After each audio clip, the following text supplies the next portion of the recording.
Welcome back खवातीन व हज़रात। अब आपकी मुलाकात करवाने जा रहे हैं एक ऐसी बाहिम्मत, पुरअज़्म और बहादुर लड़की से जो जूडो और वेट लिफ्टिंग दोनों में महारत रखती हैं और कौमी सतह पर अपनी मुनफरिद पहचान भी बना चुकी हैं। जी हाँ नाज़रीन, पहलवानों के शहर गुजरांवाला से ताल्लुक़ रखने वाली सैर वाइन सैर ने prime minister youth talent hunt और इंटर सिटी मुकाबलों में दर्जनों गोल्ड, सिल्वर और ब्रॉन्ज मेडल हासिल किए।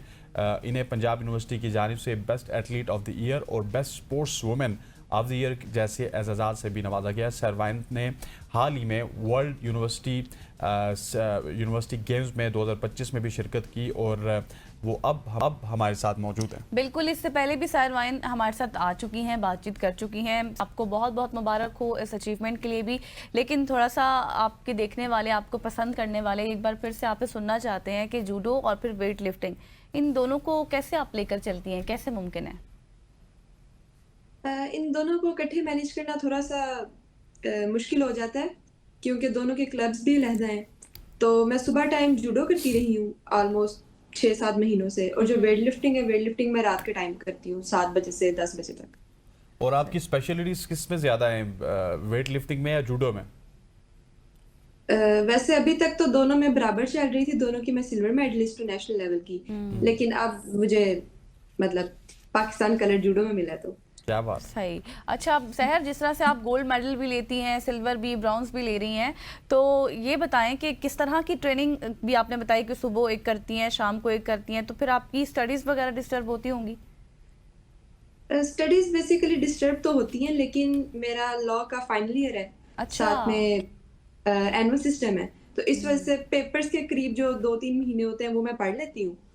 तो मेरा काम चल जाता है और क्लासेस लेती रहती हूँ। रूटीन काफी टफ हो जाती थी कि मतलब सुबह के time weight lifting foreign university से भाग के वापस आई हूँ तो फिर वेट लिफ्टिंग पे चली गई हूँ, लेकिन कर लिया मैनेज। सही हो गया। और साथ ये भी बताइएगा कि वर्ल्ड यूनिवर्सिटी गेम्स 2025 इसमें आपने शिरकत की, कामयाबी के झंडे गाड़े। इस गेम के हवाले से बताइएगा और इस गेम में शिरकत के हवाले से बताइएगा। जो वर्ल्ड यूनिवर्सिटी गेम्स हैं ये ऑलमोस्ट हर 2 सालों के बाद मुनक्किद होती हैं। फीसू जो है वो इसको ऑर्गेनाइज करवाता है, तो एक बहुत बड़ा इवेंट होता है। इसको ओलंपिक्स के बाद जो है ना, इसको एक मेन इवेंट रखा जाता है क्योंकि इसके अंदर जितने भी प्लेयर्स आते हैं वो ऑलरेडी वर्ल्ड चैंपियंस होते हैं और ओलंपियंस होते हैं। तो एक बहुत बड़ा इवेंट था, बहुत मज़ा आया, बहुत एक अच्छा इवेंट था। एक्सपोयर हुआ, नई चीज़ें बहुत सीखने को मिली हैं और खुशी ये हुई थी कि सारे जो वर्ल्ड चैंपियंस वगैरह वो हमारे दरमियान थे, तो अच्छा था। सही। अच्छा सहर, पिछले सवाल के जवाब में आपने मुझे कहा कि आपका लॉ का फाइनल ईयर भी चल रहा है, आप जूडो भी करती हैं, वेट लिफ्टिंग भी करती हैं, ऊपर से फिर लॉयर भी बन रही हैं। ये लोगों पे इम्पैक्ट हो रहा है इसका? लोग डरते होंगे आपसे फिर तो बहुत। हाँ, डरते भी हैं, लेकिन ज्यादा वो जूडो वेट लिफ्टिंग से डरते हैं, लॉ अच्छा। से इतना नहीं डरते। नहीं ठीक। डरते। अच्छा सर, ये तो आपने चले अजराए मज़ाक बात कर दी। मुझे ये बताइएगा कि आप नेशनल लेवल पे सिल्वर भी जीत चुकी हैं, बहुत ज़्यादा कामयाबियों के झंडे गाड़ रही हैं। आपके आगे आने वाले दिनों में क्या कुछ गोल्स हैं, स्पेशली अगर इंटरनेशनल लेवल्स की बात की जाए तो?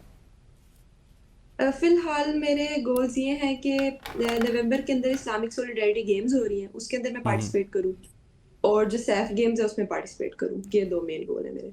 सही हो गया। और ये भी बताइएगा कि अभी नई जो बच्चियां आना चाह रही हैं इस गेम्स में, जूडो में, वेट लिफ्टिंग में, उनको किस तरह का आप मैसेज कर देती हैं, किस तरह से उनको मोटिवेट करती हैं?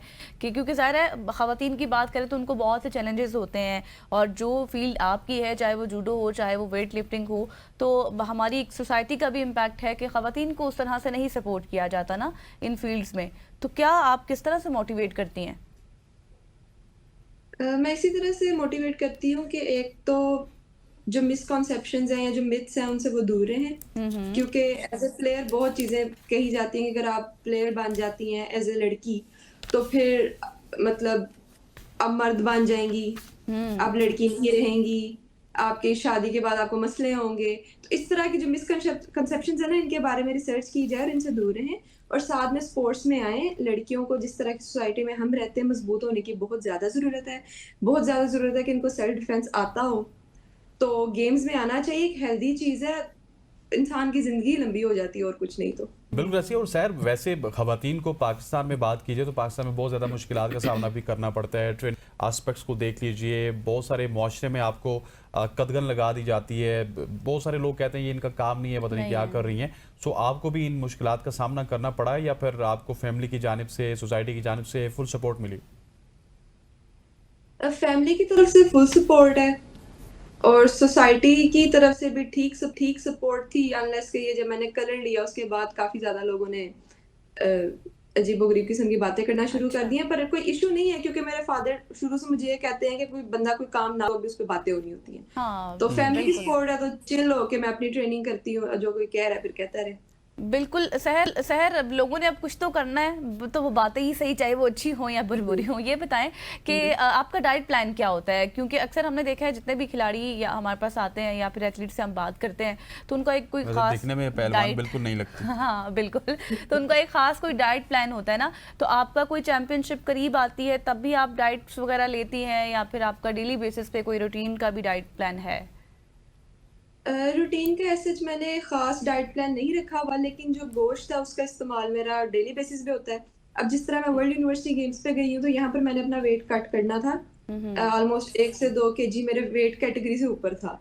तो वहां पर सिर्फ और सिर्फ मैंने, वहां चिकन मिलता था हलाल, तो वो चिकन खाते रहे हैं। अच्छा। और साथ में सब्जियां वगैरह। सही। और ये जो डाइट होती है, जिस तरह हम नू दस्तगीर भट्ट से बात करते हैं तो भट्ट साहब तो काफ़ी ज़्यादा बारी भरकम भी हैं, हमें लगता भी है उनको देख के कि ये वेट लिफ्टर हैं।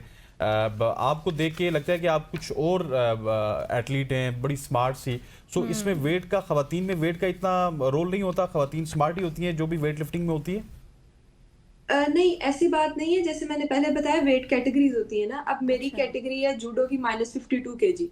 ओके। अब मैं 52 केजी से ऊपर वेट करूंगी, मैं ऊपर वाली कैटेगरी में जाऊंगी, ठीक है ना। तो वेट लिफ्टिंग की भी -53 केजी है तो उससे नीचे नीचे रहना पड़ता है। नू भाई की तो वेट कैटेगरी भी ऊपर की है ना, हैवी। सही। अच्छा सर, ये बताएं कि ये थोड़ा सा मैं इसलिए पूछना चाह रही हूँ, ये जूडो की और ये वेट लिफ्टिंग की इंस्पिरेशन आपने कहाँ से ली थी? फैमिली की तरफ से तो माशाल्लाह आपको फुल सपोर्ट थी, लेकिन क्या कोई आपका आइडियल भी था? आइडियल एज सच जूडो के अंदर मेरी सिस्टर थी, उसने मेरे से पहले गेम स्टार्ट की थी। तब मैं छोटी थी, मुझे पसंद नहीं थी गेम, तो मुझे ओलंपिक्स देखकर शौक पैदा हुआ। और जो वेट लिफ्टिंग है, वेट लिफ्टिंग मैंने सिर्फ शुगर में स्टार्ट की थी कि मेरे फादर ने कहा था कि जूडो कर रही हो तो साथ में थोड़ी सी ना, मतलब ताकतवर भी हो जाओ और ना। तो मेरे कोच ने कहा कि लड़की गॉड गिफ्टेड है। सही। तो मैंने ऐसे शुरू किया तो वो ठीक निकले, बिल्कुल उन्होंने ठीक कहा था। मैं अच्छा। स्टार्ट किया 8 महीनों में मेरा नेशनल का सिल्वर आ गया था।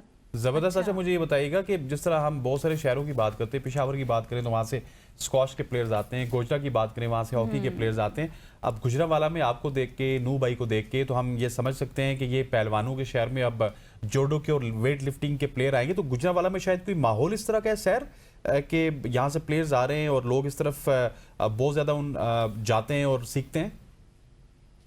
गुजरांवाला का ना ऐसे माहौल इतना खुला नहीं है, कंजर्वेटिव ही है। लेकिन अच्छी बात लगती है, हमारे मोस्टली जो कश्मीरी फैमिलीज है ना, वो अपनी बेटियों को भेज रहे हैं गेम्स में। आगे रेसलिंग भी स्टार्ट होने लगी है तो रेसलिंग में भी वो अपनी बेटियों को भेजेंगे। सही हो गया। Thank you so much. सहर वाई हमारे साथ मौजूद थी, अपना तजुर्बात शेयर कर रही थी, अपनी अचीवमेंट्स के हवाले से बता रही थी, डाइट प्लान के हवाले से बता रही थी। इस तरह चले जाएं और लोगों की बातों को आपने दिल पे नहीं लेना, और फिर कोई आपकी नेक्स्ट अचीवमेंट होगी तो हम आपको इसी जगह पर सुबह की सोच में दोबारा से इन्वाइट करेंगे। यहाँ पर लेंगे एक ब्रेक और ब्रेक के बाद वापस आएंगे। Stay with us.